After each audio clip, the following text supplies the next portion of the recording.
مرتضى منصور. صبحي عبد السلام لا عشان خاطر ان هو مش وخساره شغال في في المنظومه الدوري. العالميه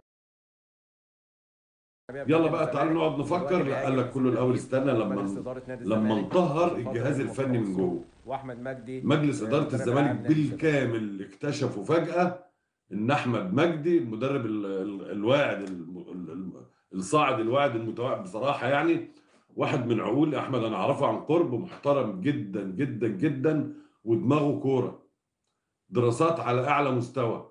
بس خلاص الناس شافت انه الازمه في نادي الزمالك في وجود احمد مجدي. ليه في وجود احمد مجدي؟ للاسف ما زال هناك من يقوم داخل نادي الزمالك بعمليه ربط بين اللي فات وبين الحالي، بين مرتضى منصور وبين المجلس الحالي.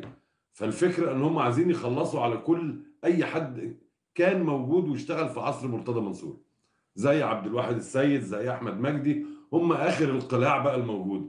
لو قلنا ان انصار مرتضى كانوا كتير في النادي، تم طبعا تصفيتهم شويه في شويه في شويه لحد ما بقاش غير في فريق الكوره غير احمد مجدي وعبد الواحد السيد. وبرغم ان هم يعني من الكوادر الجيده، عبد الواحد الحقيقه انا ما كنتش من انصار عبد الواحد، يعني في بدايه توليه المسؤوليه ما كنتش متفائل بعبد الواحد. كتير قالوا بيسرب معلومات، وكتير قالوا بيسرب تشكيل، وكتير قالوا بيعمل فتن في اوضه اللبس، وكتير. بس انا لقيت الراجل بيحاول انه يشتغل ويعمل لنفسه ستايل جديد عموما.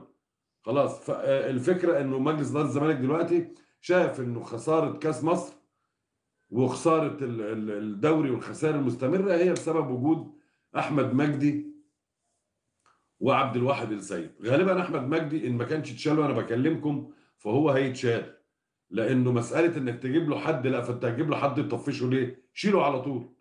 يعني انا هجيب له حد عشان يضايقه وياخد منه صلاحياته، شيله على طول. لكن السؤال، هل المدير الفني جوميز المتولي المسؤوليه الان، هل هو موافق على التغيير؟ يعني هو اللي طلب؟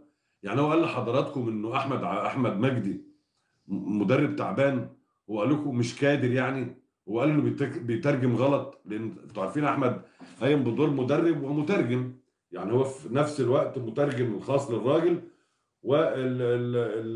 ومدرب للفريق مع الراجل في جهازه الفني. ولكن لا، زي ما قلت لحضراتكم مجموعه كبيره من اعضاء مجلس اداره النادي لا ترغب من فتره في وجود احمد مجدي. بس كان الخوف من الاهلي، مباراه الاهلي، كان الانتظار لما بعد مباراه الاهلي. لو الزمالك كسب كان ممكن يكمل مجدي، ما حدش كان هيقدر يقول لك يلا نشيل مجدي، علما بانه لو حد هيتشال انا من وجهه نظري ما يبقاش مجدي، يبقى المدير الفني. هو مجدي متحكم، لكن لسه ما زال البعض بيقول لك انه مجدي هو اللي بيلاعب الناس، مجدي هو اللي بيحط التشكيله، مجدي هو اللي مركب شيكابالا، مجدي هو اللي عامل. يعني مجدي مجدي مجدي، ومجدي ده اصغر مدرب في مصر، شاب مثقف، شاب صغير، شاب طموح. انا ما اعتقدش ان هو اللي بيصدر الازمات والمشاكل. لذلك انا شايف ان اللي حاصل هو ارتباك في المشهد، مش محاوله للاصلاح.